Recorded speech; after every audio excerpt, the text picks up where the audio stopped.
Thank you for coming to today's training. There. It is on buyer agency, and Joni is going to be leading it today. So, Joni, take it away. Thank you. Thanks, Steph. I wanted to do an overall view of what buyer agency is today, because I think that it's something that we have to constantly remind ourselves on the benefits of buyer agency.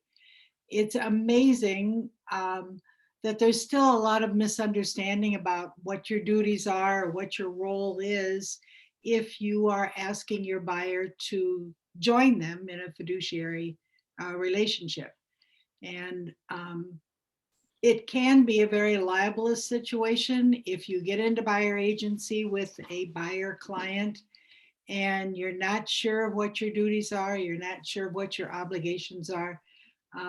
They can come back and bite you for that. Not literally, hopefully. But I want to do this today is just do a nice overview of what buyer agency is, the importance of using it, and most of all, the importance of using it correctly. So the definition is, of course, it's a fiduciary relationship, just like the listing relationship is. So it's the buyer agency agreement is a counterpart to the listing agreement. A lot of the same obligations in a listing are the same as they are in a buyer agency. But it's a relationship created when a buyer agrees that an independent agent may act on his behalf in a purchase or rental transaction. The agreement calls, you can use it for rental or you can use it for purchase. Becomes a fiduciary agreement where the buyer becomes a client of the agent's brokerage. And that's an important thing to remember that a lot of agents forget. The buyer agency is with Keller Williams. It's not with one agent. It's not mine. It is Keller Williams. I was at a seminar a long time ago on buyer agency, and they had a speaker, and there was a whole group of agents in the room, and he said, "How many of you have buyer agency?" And practically everybody in the room raised their hand. And he said, "You're all wrong. Your company has buyer agency. You don't." But it is true. And when you start to get in the depth of using buyer agency, you have to keep remembering that it's the brokerage that has it. So all the agents at Keller Williams can become a buyer agent for one of our clients.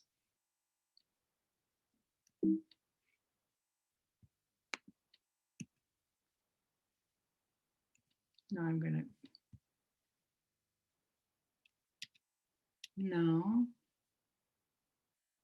I don't know how to proceed to the next one. Oh, just go to the left-hand side and just click the number 3. Oh, I got you. I've got it covered up. Okay, I can do that. I got it. Okay. Okay. So why should I practice buyer agency? There's some very, very solid reasons on it. Some buyers assume they're being represented by the agent, especially buyers from out of state. We're very particular about buyer agency in the state of Wisconsin, and we have a written agreement where some states don't have that. They have what's called is assumed agency. So if you're working with the buyer, you're the buyer's agent. If you're working with the seller, you're the seller's agent. And so people moving in from Illinois or some of these other states don't really understand that you have to have an agreement, and they think you're trying to get them into something and they're going to have to pay something and all of that. But it is very important to make that clear to the buyer that you are representing them, negotiating for them if they go into buyer agency. And if you're not, then you're not being able to negotiate or represent. The freedom to use your negotiating skills. You can't negotiate if you're working with a customer. You build better relationships because you are really in alliance with that client. They become loyal to you and they will refer you. It's important to use that in relationships with family and friends and past buyers and first-time buyers. Relocation is extremely important to use buyer agency. because you need to be representing them. They either don't know, first-time buyers, they're still unaware of a lot of things. You can't be neutral if you're working with your son or your daughter. You can't be neutral if you're working with your best friend. So a lot of these categories, you almost have to be a buyer's agent with them. And this is the last thing, you can be held liable if you give customers agent representation if you are a sub-agent of the seller listing brokerage. And you'll hear that from the listing contract first. If you have a customer and you wrote an offer for that customer, and as a sub-agent, then you're not a buyer's agent, you're a sub-agent of the listing company and the seller. So you get into back and forth with counters and amendments and notices and amendments and all of that. And you're, working for your buyer, and they're trying to go through all the problems with an inspection and everything. And you'll get that blistering call from the listing agent and say, who are you working for anyway? Because if you're a sub-agent, you should be working for the seller. You should be working for the listing company. And they'll pick up on that right away if you come across as if you are working for the buyer and you're not a buyer's agent. Now remember, this is a two-way agreement and you need to be picky. If you're doing buyer consultation with a buyer and you've got somebody who's got kind of an attitude and say, oh yeah, I've got a friend in real estate over at Remax and I go to all the open houses, and they're the type that says they know everything about real estate, you might not want to have this person as a client in buyer agency, because you will be under obligations with a person that probably is not going to return the obligation. And that can be unpleasant, but it can also be liable. When you cannot follow up with your buyer's needs. A lot of times you probably want to trim back that you're going to search for all for sale by owners, and instead insert a line that says all for sale by owners brought to the attention by the buyer. Because if you don't put that in, you're obligated to search every single for sale by owner out there in the market area. You cannot work with a buyer who has exaggerated expectations. They want a 5-bedroom house and a swimming pool and rec room and new kitchen and everything for $120,000. And you just have to be able to say, this is what I can offer you, and I can't offer you what you're looking for in that price range. So the next slide, it says, when do you introduce buyer agency? Now, most of you on the call know this. This was a law that was changed. I've forgotten the year, but it was quite a while ago, where you had to introduce and get buyer agency or no buyer agency signed at the very first meeting. It was really awkward because you didn't know them.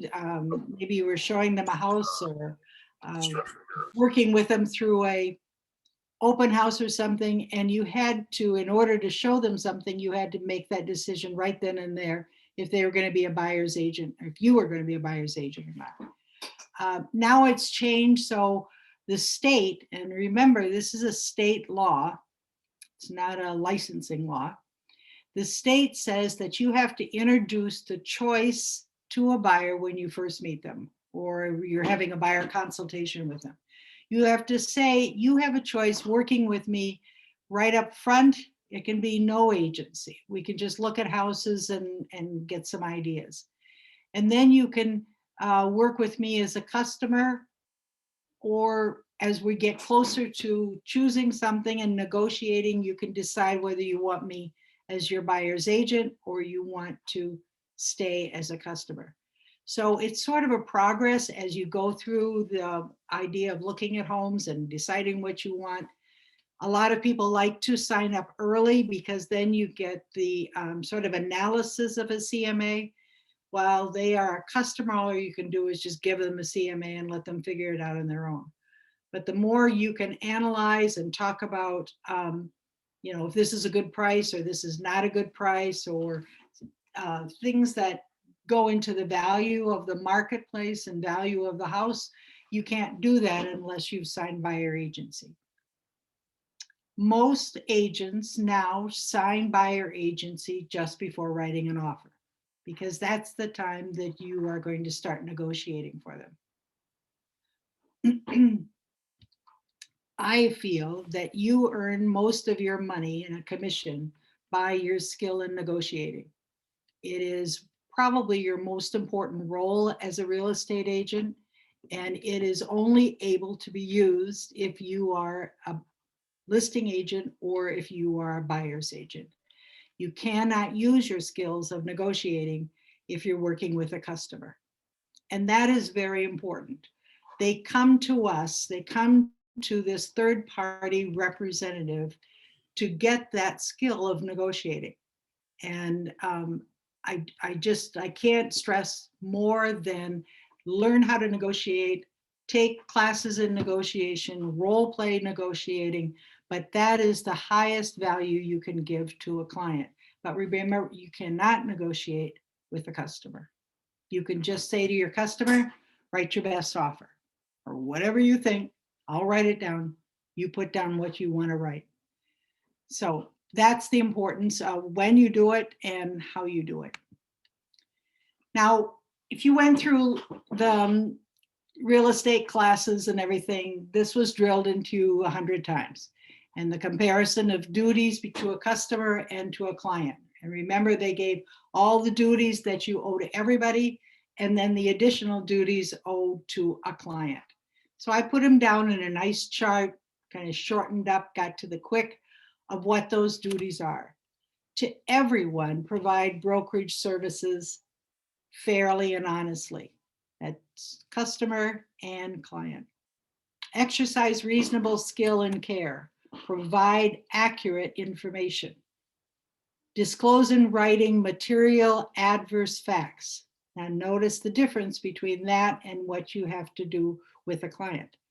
But for a customer, you must disclose in writing any material adverse facts that you notice or the listing agent has brought up. In all cases, you protect confidentiality. That is a duty owed to both customers and clients, and it is taken very seriously. And you want to say, well, what's confidential? The law says anything that obviously would be confidential. So they're gray on it, but the idea is if it's something that you know that they don't want this shared with anybody, let alone the seller or the other agent, you keep that confidentiality. You can write out what it is on the agreement, or you can just keep it. You don't have to write it out in the agreement. Make sure that you can safeguard the trust funds, know where the earnest money is going. If it gets lost, the first person they're going to look at is the agent, whether the agent is working with a customer or a client. Now through MLS and the trust funds, we have a much more secure, easy way of doing it. Otherwise, it goes to the listing company. Present contracts in an objective and unbiased manner and disclose advantages and disadvantages of the proposal. So the idea is you have to be unbiased. You cannot use obvious body language, like you can present it but roll your eyes. That's not permitted. But you want to be able to talk about advantages and disadvantages, but keep it very generic in a sense. But now when you have a client, you have these extra duties. Now you can give them information and advice. Not legal advice, but real estate market advice, trends advice, comparative market analysis advice. Now, in addition to providing in writing, and that's critical, in writing material adverse facts to a client, you can provide all material facts, not just adverse material facts. So that's an important distinction that I don't think a lot of people take. fulfill the obligations and lawful requests that are within the scope of the agreement. That means you have to, and you would notice it if you had to go to court, literally show that all the obligations you signed up for in the buyer agency agreement, you have fulfilled them. And you have fulfilled the requests, as long as they're lawful, of your client. And then, as I said, negotiate for the client. Critical. Agent will not place their interests ahead of the client's interests. And this is something that we continually run into. There's a whole lot of ethics charges taken to professional standards based on this, where the agent has been accused either by the client or by another agent that they are putting their own interests ahead of the client's interests. It's part of the code of ethics, and it is something that is you must adhere to. Now, I have this relationship of buyer agency and sub-agency in a chart that was shown to me a long time ago. And as I worked with agents, especially new licensee agents, it became a very simplified chart that you can show to your buyers and help explain it yourself. Imagine that the big square is a boxing center and the inner square is a boxing ring. So buyer agency, there are other ways you can show this, but I like the boxing one, even though I don't like boxing. It shows that in a buyer agency relationship, the seller is outside the ropes watching. The buyer is outside the ropes watching. And inside the boxing ring negotiating is the listing agent and the buyer's agent. And this is where you need to be if you have buyer agency. You are representing your buyer and the listing agent is representing their seller. And the two agents are the ones using their skills of negotiating. So say you don't get buyer agency and they want to be a customer, or you would like them to be a customer. This is what it looks like now. The seller's outside the ropes because he's represented by the listing agent, and you, the sub-agent for the buyer, is outside the ropes sitting up there with the seller watching. Inside the boxing ring is the listing agent representing the seller, and the buyer customer, your buyer, is inside the ring negotiating against the listing agent while you're watching. This is something that I think speaks clearly to a possible lead for you in explaining what buyer agency is. And actually there are, and we all know, there are some people that you work with that want to be a customer. I know what I'm going to pay. I know what I want, or I'm an investor and I buy lots and lots of properties and I don't need you to negotiate for me. This is my price and that's it. And in those instances, that buyer customer will get in the ring with the listing agent and try to get a win-win. Just a comment. I think both of those graphs would be, that's not a graph technically, but good for buyer consultations, and just to kind of help explain it. Because to me, like the second image, because when I'm going through the concept of buyer agency with potential clients, like I let them know that it's just like counterintuitive to me to be in this kind of situation, right? I work for you, I'm the one who has the relationship with you. Right. But if we work in this capacity, I have to work for the seller, and it's just strange, like you want me in the boxing ring for you. So Exactly. And it does help when you're doing it. The thing that shows up here is the sub-agent, if you have a customer, you are up there with the seller and you start showing that to a potential buyer and they go, what? Yeah. Why are you watching? Why are you up there with it? It's because we don't have buyer agency. Yeah. I have a duty to be a sub-agent as opposed to your agent. So, are there any other questions about those diagrams or whatever they are? Okay. The next thing that I want to talk about is the fun part that we get into when we're signing either a listing contract or we're signing a buyer agency, and the ramifications of understanding multiple representation and multiple representation with designated agency. I tried to break it down as clearly as possible so that when you're looking at the three choices on the buyer agency agreement or the three boxes choices on the listing, that you are able to explain it to your client or your customer clearly what that represents.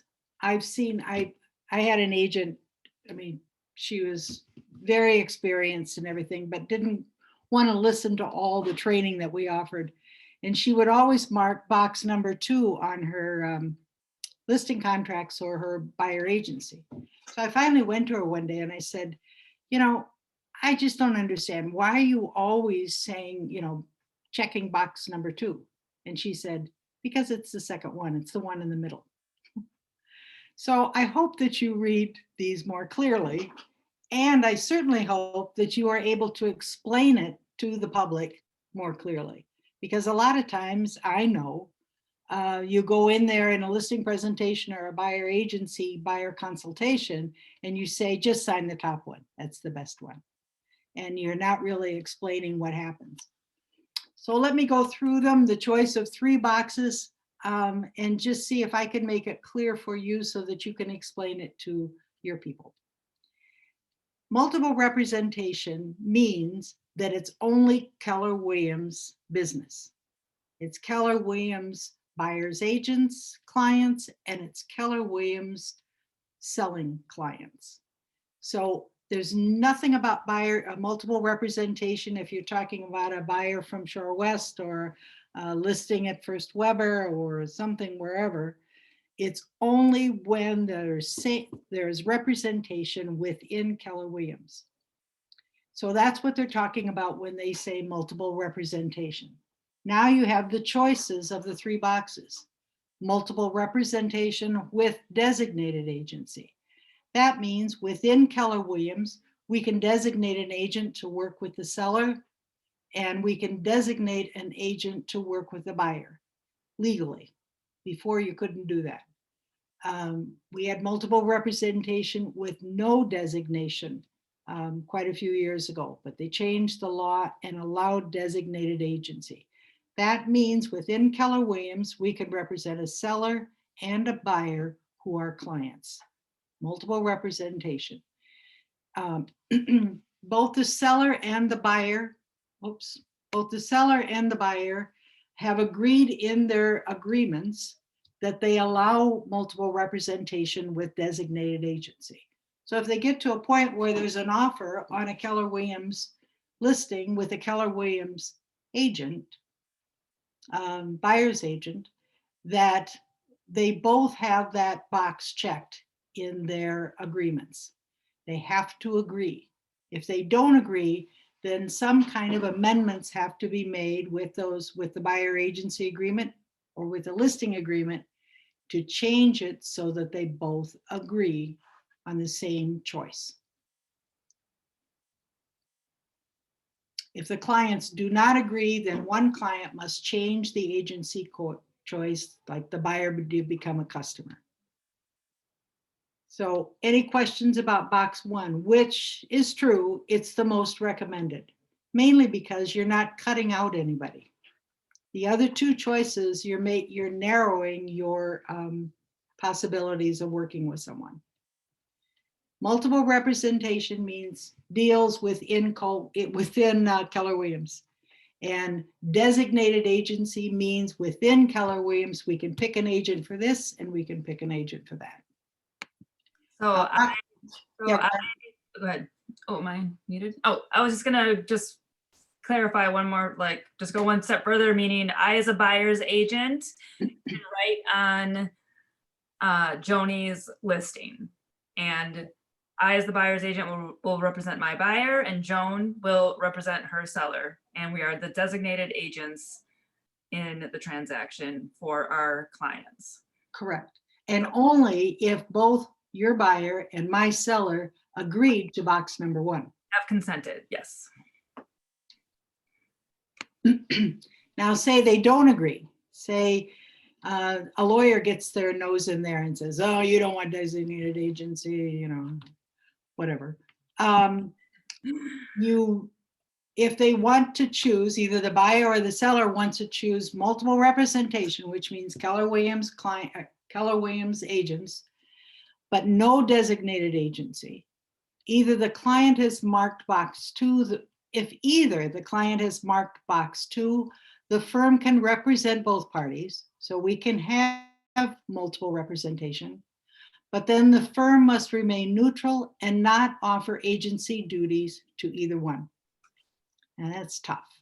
Parties must agree on agency choice, use an amendment to change this choice. So a lot of people mark box 2, sort of like that agent says, well, it's the one in the middle, or they don't understand it, or they've had somebody advise them to mark box number 2. But look what happens. When you mark box number 2, Keller Williams says, okay, you can deal within our listing and with our buyers, but you can't really negotiate for them. You have to be neutral and just pass papers back and forth. So that is the restriction of box number 2. Now, let's say they don't like any of this or don't understand any of this, and they say, well, I reject multiple representation. I don't want any of that. That means the firm cannot represent either party in the same transaction as a client.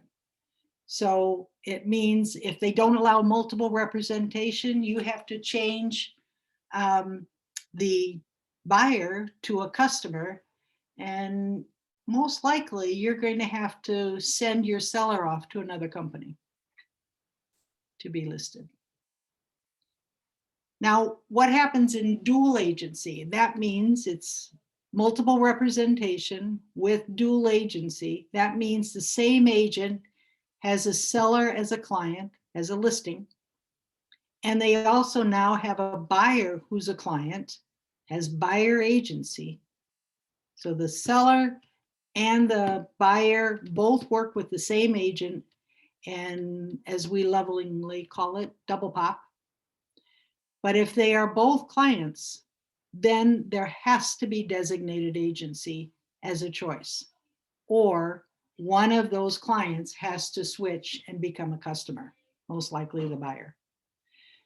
It's not recommended. Most companies don't recommend it because it's fraught with legal problems that can arise. If it does, if the agent insists on dual agency and representing his seller and representing his buyer, he automatically has to become neutral, and he really can't negotiate or represent either in contractual ways. So I hope that's a clear representation and multiple representation, and the understanding so that you can present it to your clients, box 1, 2, or 3. Any questions? I just want to comment that it is confusing, everybody. So don't feel bad if you don't have a firm grasp on this. It kind of takes, I think, being in practice and understand before you can understand how these concepts work. But I also usually, when I am kind of going through this with a buyer and a seller, I feel like these concepts are, these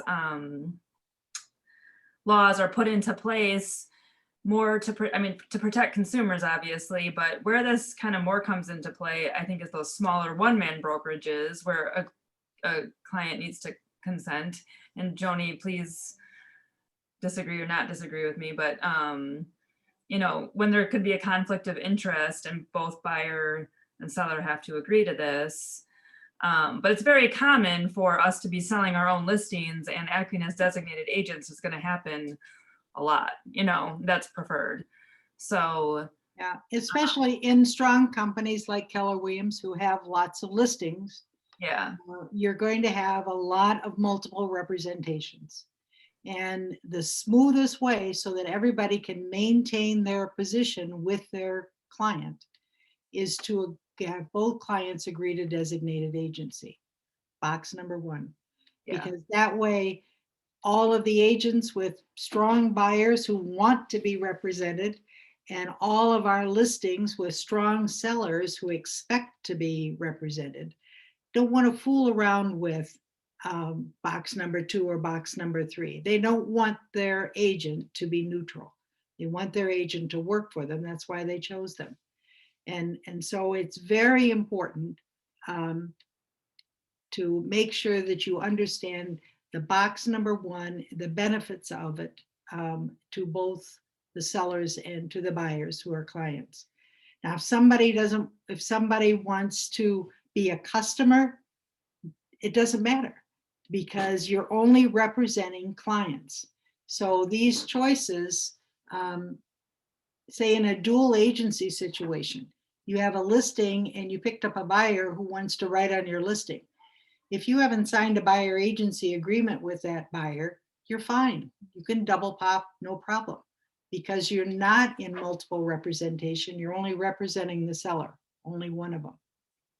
So the problem comes in where you've got buyer agency and a listing and they want each other. So that's when the problem arises. And it's amazing how many times agents will ask us, what do I do? What do I do? And the first question I ask them is, did you sign buyer agency with that buyer? And a lot of the times it's no, not yet. Well, then don't, or if they want to be represented, then find another Keller Williams agent to represent them. All right, Awesome. the next one. This is a screenshot of a comparison chart that I've created and used for many years, especially when buyer agency came into play. And I've updated it and refreshed it many times throughout the years on it. But this is a very nice piece to show to a buyer in buyer consultation or when those first meetings when you're saying they have a choice to decide whether they want buyer agency or not. This form or comparison chart, like zoom in a little bit.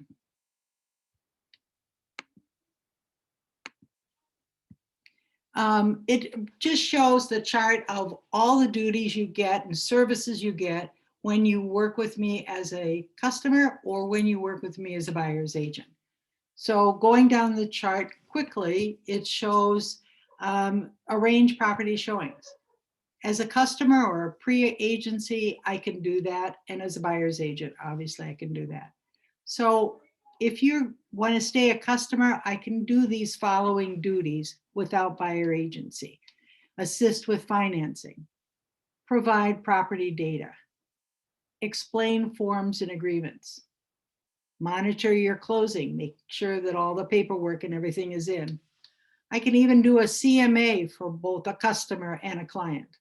I can talk about the values in the communities on a chart, statistics.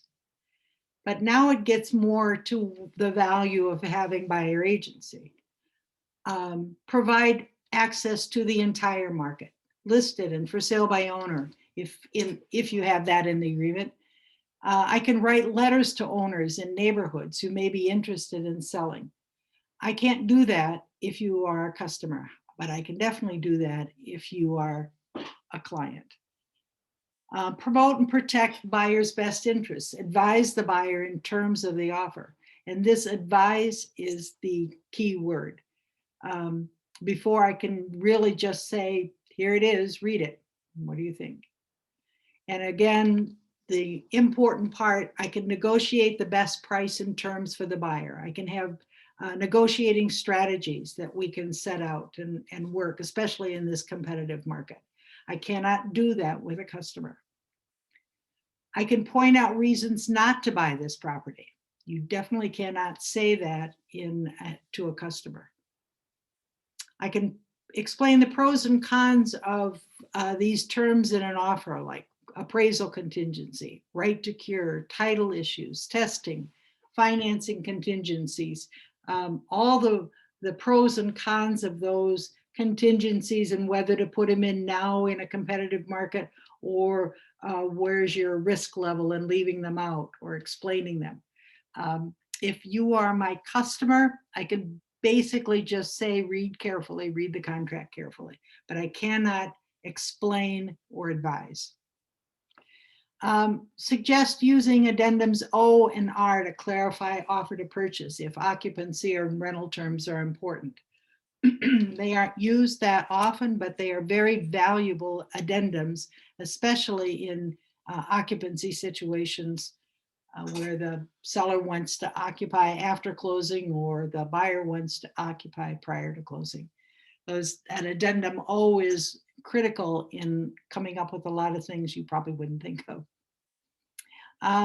Check with the municipality on current news, things that are happening, what's going on with the water, what's going on with the sewer in different municipalities, or issues with that property. Research at the municipality for anything that came up or has come up under taxes or assessments or anything with the municipality. I'm not going to do that if you're a customer. Making sure that you follow through on all terms and dates. Obviously, that's an obligation of both customer and client. And then keeping the position confidential. That's something you owe to everyone, whether you are a customer or a client. But I can arrange to have this set up as a PDF and sent to you, or I can send it to you as a document, and you can add your picture and name and Keller Williams and things like that on the bottom of it. So, as I said, I'm going to zoom this back down. I'm not really going through the buyer agency agreement in this review today. I wanted to talk about just the importance and the reasons of buyer agency. I feel it is probably the most important role you can play if you are a professional real estate agent. There are exceptions to working with someone as a customer. As I said, a lot of times it could be an investor. But for the most part, you are not fulfilling the total of all that you owe the public unless you are using buyer agency. So I'm asking you to review the agreement. It's a very simple agreement. It's not difficult at all. Prior to presenting it to a potential client. Don't read through it line by line for the first time with your buyer. And all of us, Kimmy and Steph and I, are always open to explain and help with any questions about the agreement, especially if you're doing ahead of time, or with any dialogue to help explain to the buyers. If you want to have a one-on-one with some verbiage that will help you convince a buyer, I'd be more than happy to go over those words with you. And the biggest thing, and I left this to the end, one of the biggest reluctance that buyers have about using buyer agency is, all right, what does this cost me? How much am I going to have to pay you? And one of the nice things that I heard just recently, I think it was you, Steffi, that said, you will only pay me if it's something that you did. So the idea is that this agreement that we're in is something that I'm going to help you with under these terms. And if you go outside of the agreement and make an appointment with a listing agent to see a house, or find a house with another agent, anything that would not be using me as your representative, then you may be in a situation where you have to compensate my commission. And it's explained in bold through the buyer agency agreement. You can't miss it. Don't ever skip the bold paragraphs. And it does explain to the client, to the potential client, this is what you will owe me if, or owe Keller Williams, if the terms are not agreed or used. So for the most part, as I said, it's a very simple agreement to fill out, but I'll help you with wording. I'll help you with role playing, how to overcome objections on it, or just explaining the agreement. Or if you want more one-on-one on multiple representation with designated agency, be happy to go over that again too. Okay, that's it. Anybody have any questions? Yeah. You guys all good? All good. All right. Well, thank you. I will send out a PDF of that buyer agency chart to show buyers if you're interested. Yeah, I'd like it in the PDF or the other way. I think you said Word. If you're able to. Yeah, I can send it as a document where you can add your contact information on it. Okay. Anything else? Good. I just had a quick question on the duration. Mhm. When would it sort of expire on its own if the buyer does not find a house by a certain date? I can't remember offhand. Right. And as I said in the first slide, it's very comparable to a listing agreement. You have a term in a listing agreement, and the same line is in the buyer agency agreement. There's a term for, you can put in however you and the buyer want to make it. I would suggest not making it for very long at first. You can always extend it with an amendment to the buyer agency agreement, just like with the amendment to the listing agreement. But you sometimes don't want to be in a buyer agency agreement and want to be able to escape. So I wouldn't make it for a year or something like that. I think generally, talking about the market, how long it's going to take a buyer to find a house, I would cover that period of time, maybe 3 or 4 months. And as I said, you could always extend it.